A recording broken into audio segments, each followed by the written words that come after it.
Hello दोस्तों, नमस्कार। आज हम लोग सीखने वाले हैं संकन स्लैब में जो फिलिंग करना होता है, फ्लाई ऐश की फिलिंग करनी होती है, उसका पूरा प्रोसेस हम लोग जानने वाले हैं। तो उससे पहले हम लोग क्या क्या करना होता है, कौन कौन से प्रोसेस से गुजरना होता है, आपको बताएंगे हम लोग।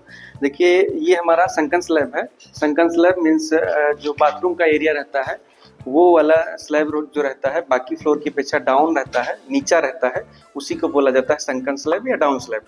देखिए, हमारा यहाँ पे जो प्लम्बिंग की फिटिंग है, पीवीसी की फिटिंग जो भी होनी थी वो हो चुकी है। सारा इंस्टॉलेशन करने के बाद में हम लोगों ने वाटरप्रूफिंग का भी काम पूरा कर लिया है। इस वाले वॉशरूम में वाटरप्रूफिंग का काम करने के बाद हम लोगों ने इसका टेस्टिंग करने के लिए पानी भर रखा है। देखिए, आपको दिख रहा होगा इसमें पानी भरा हुआ है। इसकी टेस्टिंग अभी चल रही है। अगर ये पानी भरते हुए हम लोग 1 या 2 दिन के लिए छोड़ देंगे, अगर कोई सीपेज की प्रॉब्लम नहीं आती है, सीपेज के लिए हम लोग क्या करेंगे, जैसे सीलिंग में इसका चेक करेंगे जाके। ये हमारा जो फ्लोर है, इसके नीचे जैसे ये सीलिंग है, इस वाली फ्लोर के नीचे भी सीलिंग हम एक बार चेक कर लेंगे कहीं कोई सीपेज का स्पॉट तो नहीं आया, सीपेज की प्रॉब्लम तो नहीं है। अगर हमारा सारा कुछ ओके है, तब हम क्या करेंगे, इसका पानी जो है ड्रेन आउट कर देंगे। फिर उसके बाद अगला स्टेज पे हम लोग पहुँचेंगे इसको फिलिंग करने के लिए, क्योंकि ये हमारा डाउन स्लैब है। इसका लेवल मेंटेन करने के लिए हम लोग इसमें कोई हल्का मटेरियल भरते हैं, जिसको जनरली कुछ लोग क्या करते हैं, ब्रिक बैट भी फिल कर देते हैं। लेकिन ब्रिक बैट में प्रॉब्लम क्या होती है, उसका सेल्फ वेट एक तो ज़्यादा हो जाता है, और वो क्या है कि जो ब्रिक्स होती है हमारी, वो पानी भी एब्जॉर्ब करती है। तो ब्रिक बैट में थोड़ा सा एक तरीके से एक माइनस पॉइंट भी है कि उसका सेल्फ वेट भी ज़्यादा होता है और पानी भी एब्जॉर्ब कर लेती है। तो वो नहीं फिल करना चाहिए। ब्रिक बैट की जगह आपको फ्लाई ऐश भरना चाहिए। फ्लाई ऐश में भी कई क्वालिटी की फ्लाई ऐश आती है।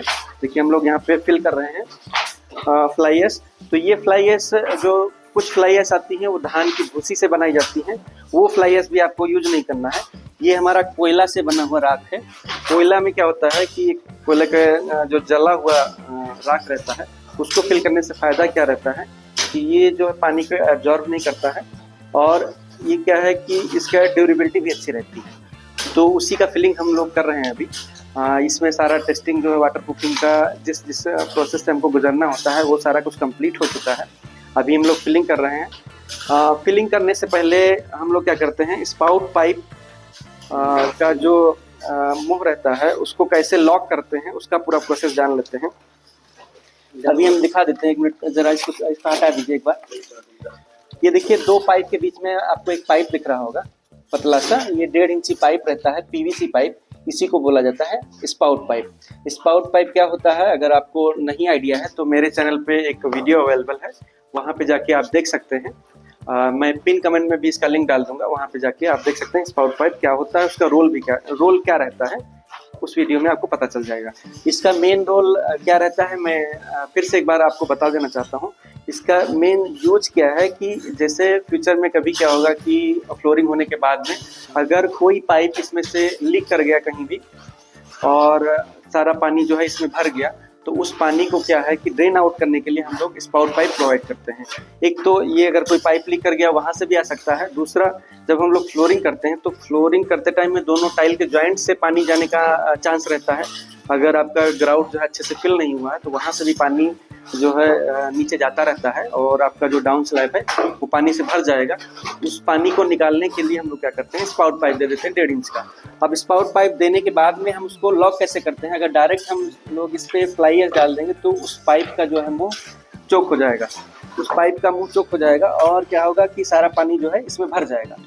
तो उसका मुँह जो है चोक ना, उसके लिए हम लोग क्या करते हैं, उसके मुंह पे जाली डाल देंगे। देखिए, हम लोगों ने जाली रख दिया है। फिर इसके बाद में हम लोग क्या करेंगे, गिट्टी इसमें डालेंगे, स्टोन चिप जो रहता है, स्टोन चिप डालेंगे, वो भी बड़े साइज का, बड़े साइज का डालेंगे। फिर उसके बाद में एक लेयर हम पतली गिट्टी की भी इस पे डालेंगे, जो हमारा 12 mm रहता है। अभी हम लोग 20 mm स्टोन चिप्स का यूज करेंगे। तो जाली रखने के बाद में हमने स्टोन चिप्स डाल दिया है। अब ये बड़ी स्टोन चिप्स डालने के बाद में एक लेयर पतली स्टोन चिप्स की भी डालेंगे।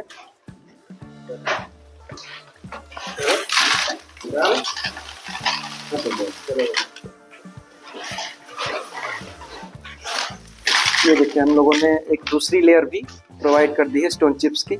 अब इसके बाद क्या करेंगे, हम लोग फ्लाई ऐश पे डाल देंगे। जो हमारा राख है, छाई जिसको बोला जाता है, उसका भी एक लेयर डाल देंगे। अब इससे क्या होगा कि हमारा जो स्पाउट पाइप का मुंह है वो चोक नहीं होगा, उसका मुंह बंद नहीं होगा। और फ्यूचर में बाय द वे कहीं से भी सीपेज का चांस हुआ या लीकेज हुआ पाइप में, या फिर फ्लोर के जो जॉइंट्स रहते हैं वहाँ से अगर पानी इन केस अगर कहीं नीचे गया तो वो पानी क्या होगा, सारा जो पानी है इसी पाइप के थ्रू ड्रेन आउट होके बाहर हो जाएगा और हमारे जो फ्लोर रहेगा वो प्रोटेक्ट रहेगा। सीपेज की जो प्रॉब्लम आती है बिल्डिंग्स में आजकल, बहुत सारी प्रॉब्लम आती ही हैं। वो क्या होता है, धीरे धीरे पानी भरेगा, फिर क्या होगा कि वॉल पे सीपेज जाएगी और फिर धीरे धीरे वो कैपिलरी एक्शन के थ्रू ऊपर की तरफ बढ़ती जाती है। और जब आपका पेंट होगा, पेंट और प्लास्टर में दाग धब्बे पड़ जाते हैं, जैसे इस फोटो में आपको दिख रहा है, इस टाइप के दाग धब्बे पड़ जाते हैं। अगर इन सब प्रॉब्लम से आपको बचना है तो ये प्रोसेस आपको अपनाना है। इसी प्रोसेस के थ्रू आप लोग फ्लाई ऐश भरिए, और फ्लाई ऐश भरने के बाद में इसको कॉम्पैक्ट करने के लिए आप दुर्मुट का भी यूज़ कर सकते हैं। दुर्मुट का यूज़ कर दीजिए ताकि कॉम्पैक्ट हो जाएगा अच्छे से। और कॉम्पैक्ट होने के बाद में इस पर हम लोग इस पर सोलिंग कर देंगे। सोलिंग करने के बाद हम लोग पीसीसी कर देंगे। पीसीसी करने के बाद में हम लोग इसका फ्लोरिंग करेंगे। और एक चीज़ का और भी ध्यान रखना चाहिए आपको कि ये जो फ्लोर है हमारा, टाइल्स फ्लोरिंग जब हम करेंगे तो बाकी फ्लोर से हमको इसको थोड़ा सा नीचा रखना है। नीचा रखने का पर्पज़ क्या है कि बाय द वे कभी आप बाहरी जो रूम है या फ्लोर है उसको वो अभी कभी धुलाई करना हो तो सारा पानी जो है आपका इस टॉयलेट में आ जाए, और इसी के थ्रू आपका पानी जो है वेस्ट पाइप जो है आपका उसमें एंटर करके आपका ड्रेन आउट हो जाएगा। तो इस तरीके से आपको जब भी आप संकन स्लैब में फिलिंग करें तो इन सब चीज़ों का ध्यान रखें। तो चलिए दोस्तों, हम लोग इस वीडियो को यहीं समाप्त करते हैं। मिलते हैं किसी और वीडियो में किसी अच्छे से टॉपिक के साथ में। तब तक के लिए नमस्कार।